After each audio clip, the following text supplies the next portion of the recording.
Saioa Zabaltza ekonomialaria eta Paris 365 elkarteko koordinatzailea. Egun honetan ongi etorri. Egunon. David Garnatxo abokatua eta Landare elkarteko kudeatzailea. Egun honetan ongi etorri zuri ere. Egunon. Eta Kepa Aiekora irakaslea eta Esteila sindikatuko kidea. Egunon zuri ere. Egunon bai. Lehenik eta behin atzera begira jarrita, ezta? Hauteskunde gaua. Esan bezala, dagoeneko pasatu dira 16 egun, nola bizi izan zenuten gau hori, Kepa? Bai, 16 egun pasatu dira eta egia esan da, badirudi mende oso bat pasatu dela, hemen gauza asko aipatu egin direlakoz, eta espektatiba asko horre mai gainean ditugu, ikusi behar dugu, eta egun horretan nik uste dut horre jende asko egon ginela, bai elkartetan eta baita etxen ere datuei begira, zein da momentutan eta larri ibili ginen eta ikuste genolakoz, benetako eta desio genuen aldaketa hori kolokan zegoela, eta, gero ja, oheratu ginenean postazuna izan zen ikusi genolako, bazela aukera gauzatzeko, iragarritako aldaketa hau, eta esperantza puntu horrekin oheratu nintzen ni bederen. Txantrean zure familiarekin, lasai, igandea zen... Nola bizi izan zenuen, saioa? Bari telebista jarrita eta horrak laukartzen dituen bitartean belarria horrea zerbait berri edo pozgarri entzuten nuen. Kostatu zen asko gauzak ateratzea, zeren nengoen hor irrikitanea ja zerbait garbi ikusten zen eta asko kostatu zen, baina nik hori kepak dion bezala gauza bera, azkenean ikusi zen aldaketaren aukera hor zegoela eta oraindik ere horren zain gaude. David Garnatxo, Landaren egiten duzulan, 3.000 bazkide dituzue bertan, saltoki bi, jendearekin harremana, franko duzue, nola bizi izan dituzue egun hauek, ezta? Jendeak zer dio? Denetari dago, azkenean Landare leku aniztasunaren leku bada eta jende batzuk ilusio handiz ikusten dugu aldaketa eta sentitu aldaketa eta beste aldetikan baude batzuk ere beldurrarekin ikuste dutela, ez? Azken buruan, beren ikuspuntutik ere mehatxu bada momentu batean abertzaleak, eskertiarrak eta barrekoak etortzea, ez? Nik uste dut hori ikuste dutela eta nik uste dut hori egunak pasala sentimendu negatibo hori ere lausotzen di joan sentimendu bat dela, ez? Nik uste dut hasierako beldur pixkatzegoen horretan jende batzurengan orain pixka lausotzen dela, baina orokorrean jendeak eta Landare berean jendeak oso pozibizitu, ez? Batzuetan ere ezin sinistuz ze gertatu den eta zenolako aldaketa eman den Nafarroko panorama bintzat errepresentatiboan, ez? Edo aldaketa horren hasiera hastapenak, ezta? Gau horretako alaitasuna eta guztia kontent, baina orain sentimentua zein da, Kepa? Orain sentimentua osoko sentimentu kontrajarria da. Ikusi ditut eta ikusi naiz nituen eta portaera batzuk, entzun nahi nituen eta adierazpen batzuk, baina horiek nik uste dut neurri handi baten izan direla zenbait kasutan bederen politika eskarmentu faltagatik, ezta? Hemen garbi dago, eta hori alderdi politiko jakin batek, Adiz Podemosek eta gardentasuna eskatu du behin eta berriro, arantzadi gauza bera eskatu du, baina bestaletikan ere garbi dago oso zaila dela hori bezalako kudeaketa bat egitea, kudeaketa eraginkor bat egitea, hor denok batera eta gainera modu garden batean, baina gero horrek neurri batean ere eskatzen du nolabaiteko sukaldeko lana, ezta? Ongi finkatu behar dira oinarriak eta usatu behar dira lehenago hemen aipatu dira mamu batzuk, ezta? Egia da, edatzen ari direla mamu batzuk, benetako aldaketa gauzatu behar delako, hemen ez da gobernu aldaketa huts bat. Eta erronka handia da lau alderdi hauek dutena. Orduan ikusi behar dute ongi nola asetu benetako beharra eta nola eraman hau aurrera porrot egin ez dezan.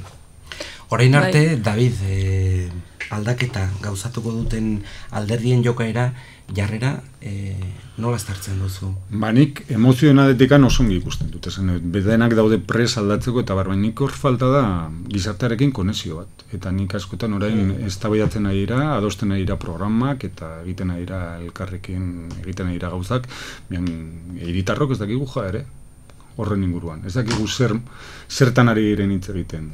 Abiadura handiko trenaz ari dira hitz egiten Usue Barkos eta bestelakoak, parlamentuan, udaletxean zertaz ari dira hitz egiten. Nola izanen ditugu, hiritarrok nola hartzen dituzten erabakien inguruko kontrola, nola ginen dugu horren inguruko gure hausnarketa, nola galdetuko digute, horren inguruan ezer gutxi dakigu. Eta nik zerbait iradokitzerik balego, aiei eroitzea, nik iradokiko nieke hori, hain zuzen ere, gardentasun horren inguruan, zertaz hitz egiten ari diren eta nola hitz egiten diren hori isladatzea ere hiritarroi, ez? Hiritarroi eta bestelako sektore gizarte sektorei, eta nik uste hori da falta dena momentu honetan.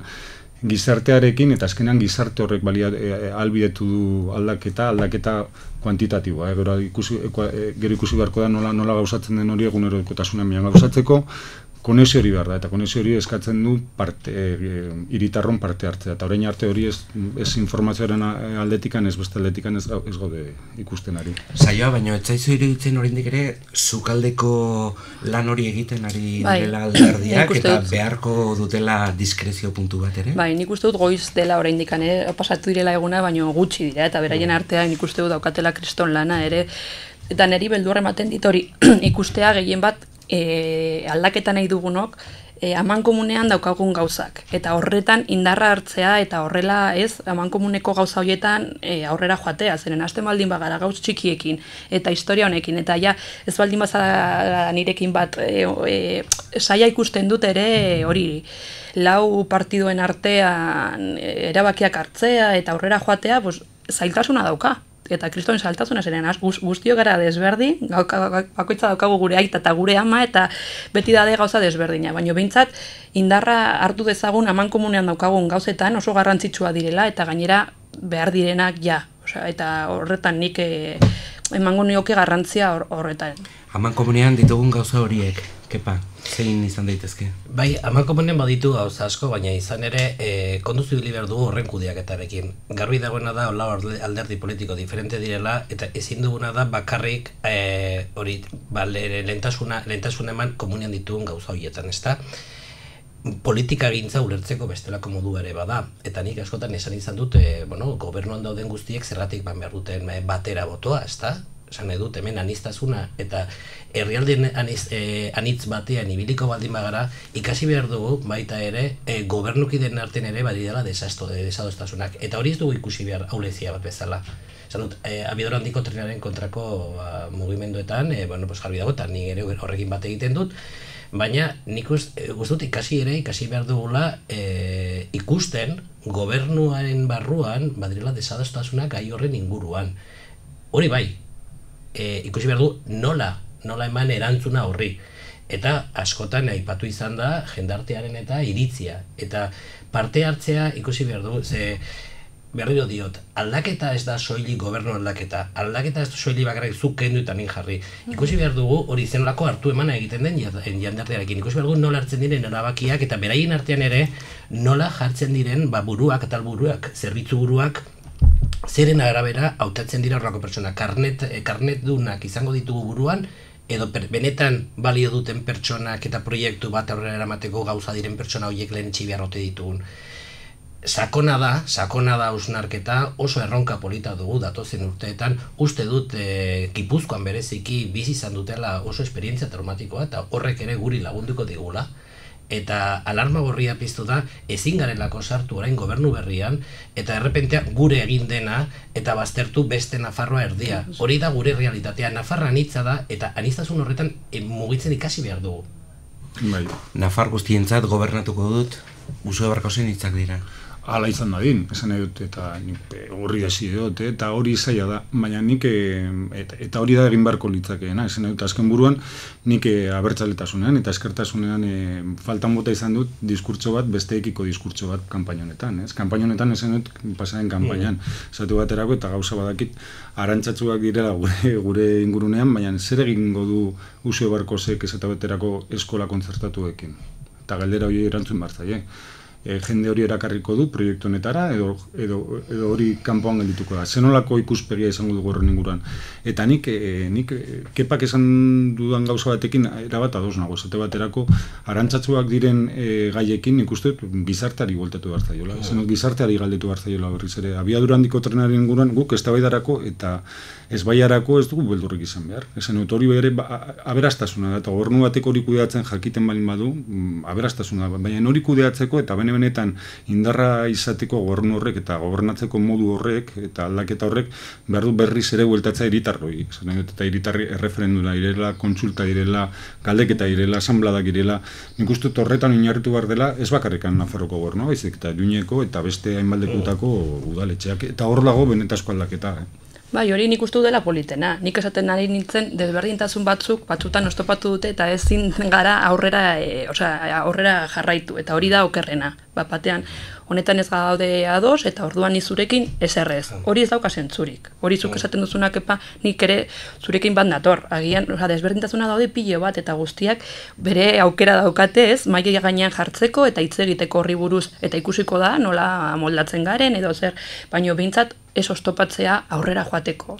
Eta aurrera egin behar dugula, eta gauza batzuk aldatu behar direla, eta guztion nahia dela, eta ikusiko dugu nola moldatu, eta zaila da, baina polita ere, eta horretarako daude, uste dut. Nahi baduzue letra txikiari erreparatuko dio, ezta? Lehentasunak zintzu beharko luketen gobernu berriaren lehentasunak, esate baterako, zure ustez, gobernu honek zeri erreparatu beharko lioke? Zertan jarri beharko lituzke bere indar guztiak? Hombre, gobernu batek ongi egingo badu zerbait izanen da pixkatere zaintzea hiritarren ongizatea, ezta?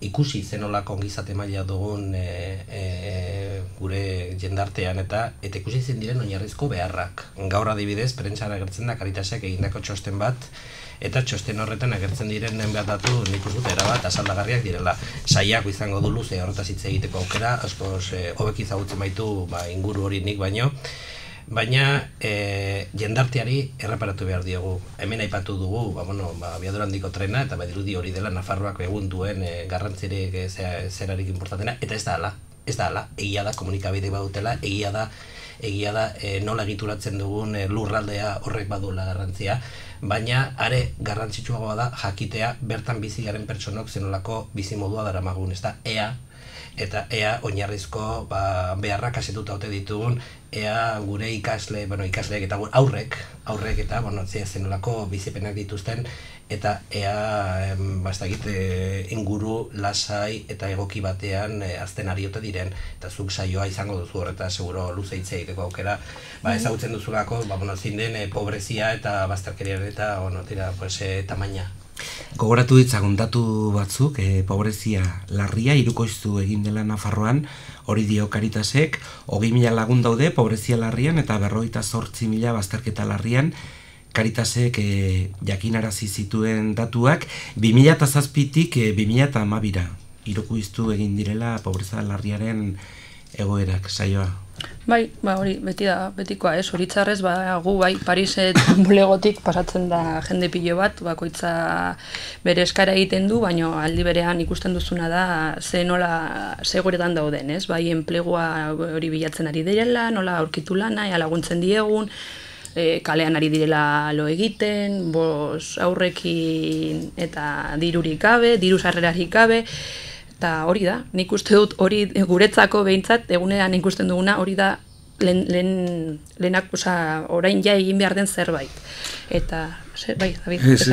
Baina nik erabat ados nago zurekin saioa, eta nik uste dut, baina zergatik gertatzen da hori, zergatik entitate pribatu bat, Paris 665 bezala horik egin behar du, zergatik ez dut egiten administrazio publikoek, presupuestoan, aurrekontuetan, dirua ez lehitzen denean, esaten delako esate baterako diru hau gastatu behar dugulako abiadura handiko trenean, eta ez da obsesio bat,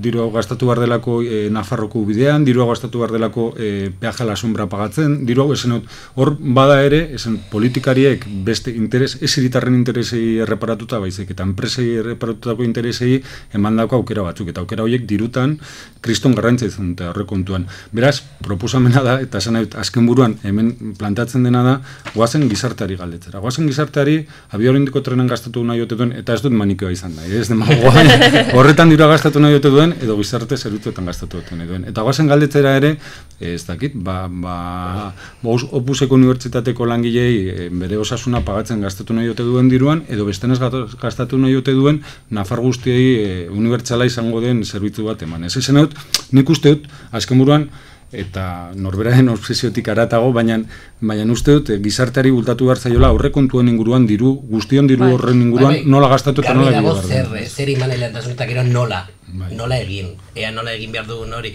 Paris bezalako zera baten bitartez, edo gobernuak berak ere kanal egokiak jarri beharrote dituen eta hori asetzeko. Bai, gu garbi daukagu, Bai, nik ere garbi dut.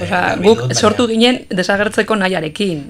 Guk jakien bankuarekin gertatzen den bezala, horrelako bat izan behar da, eta ez dakizet, edo bestelako egitura bat osatu behar dugu, baina lehenago diagnosi eta guztu diagnosia mai gainean dugula.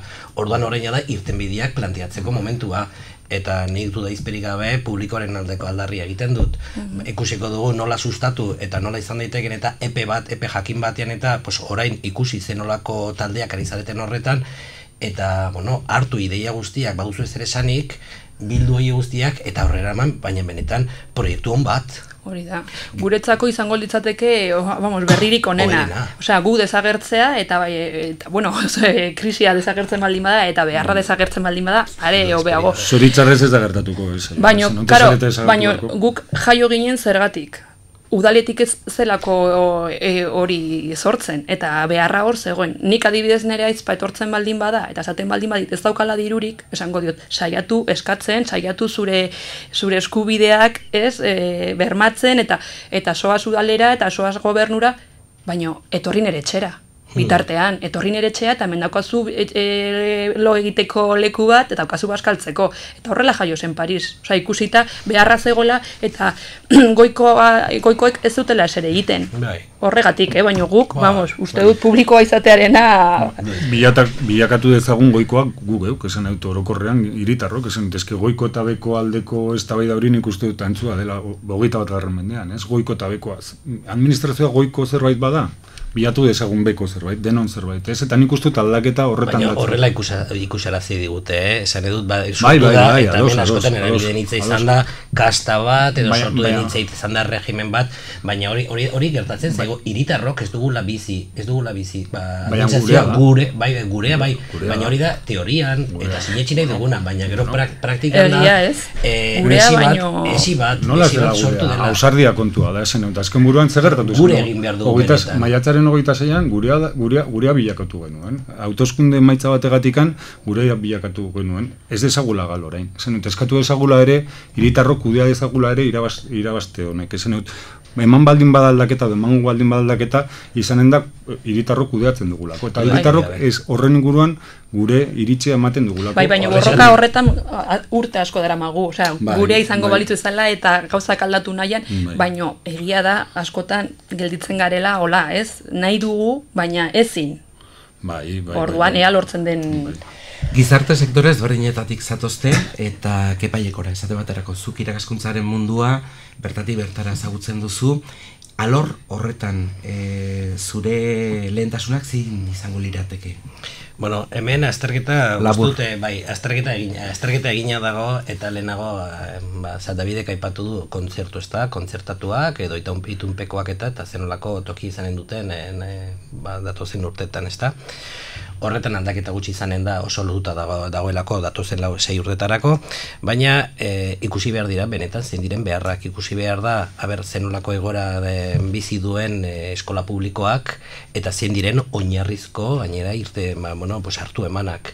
Eta badago zer esanik, horretan badago luze hitz egiteko, ikusi behar dira zein diren bertako langile lan baldintzak, ikusi behar da zenolako ikastetxeak ditugun honetan, ikusi behar da zenolako eskaintza egiten dugun, eta ikusi behar dugu berezik eta horrek bere biziko garrantzia du zenolako hezkuntza eredua ematen ari garen momentu honetan gure jendartean, ezta.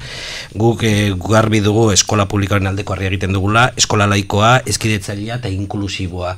Orain honetan dugunak oso bestelako baldintzak eta oso bestelako ezaugarriak ditu, zoritxarrez. 365, Paris 365 elkartetik, zuen lehentasunak zein izango lirateke, 5-6?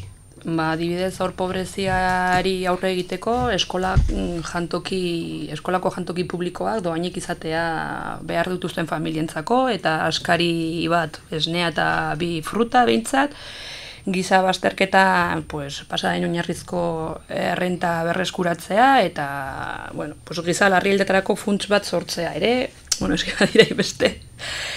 Elikadura, pues hori jantoki solidario gehiago egotea, zeren guk ikusten dugu behar hori badagoela ere, etxe bizitza duinak denentzat, eta enplegua sortzeko, enplegua sortzeko ere astea, ez? Hori adibidez eskola tailerrak eta holako aurrekontutan diru gehiago ematea gauza horietara, pues pixka bat guzti hori, ezka dira inbeste gauza bat dira, egin daitezken gauza, baino hemen 5 minututan nola hitz egiteko. David Garratxo, 5 lehentasun. Bueno, nik uste dut lehenik eta behin da aldatzea egun Nafarroan orain arte agindu dutenak, eta ez dira izan eskuineko hiritarrak, baizik agindu dutenak izan dira Opusa, izan da Komisiones eta UGT, izan du da ere hainbat enpresa, Volkswagen izan du da, nik uste dut aldatu behar dela. Eta polo hori, ipar hori aldatu behar dela, eta hiritarroi bueltatu behar dela gobernua.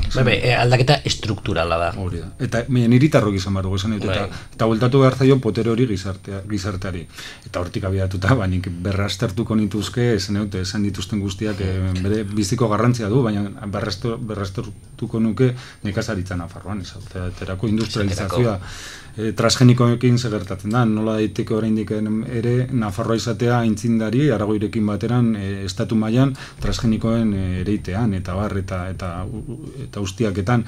Nik uste gauza guzti horiek aldatu beharko liratekeela, baina nik uste bere biziko garrantzia duena da aldatzea iparra, esan dut. Komisiones, UGT, Opus, bestelako instituzio horiek orain arte agindu dutenak Nafarroan eta hauteskundetara aurkeztu direnak horiek aldatzea. Eta hiritarrei ematea ahalmen hori, gobernatzeko ahalmenari, eta hiritarrei emateko galdetu behar zaie hiritarrei, eta galdetu behar zaie egun zertan ari diren partidoak, zer negoziatzen ari diren, nola egiten ari diren, guzti hori, zenut fil bat izan behar du gizartearekin, hiritarrorekin, eta nik uste dut horretan datzala aldaketaren zentzua.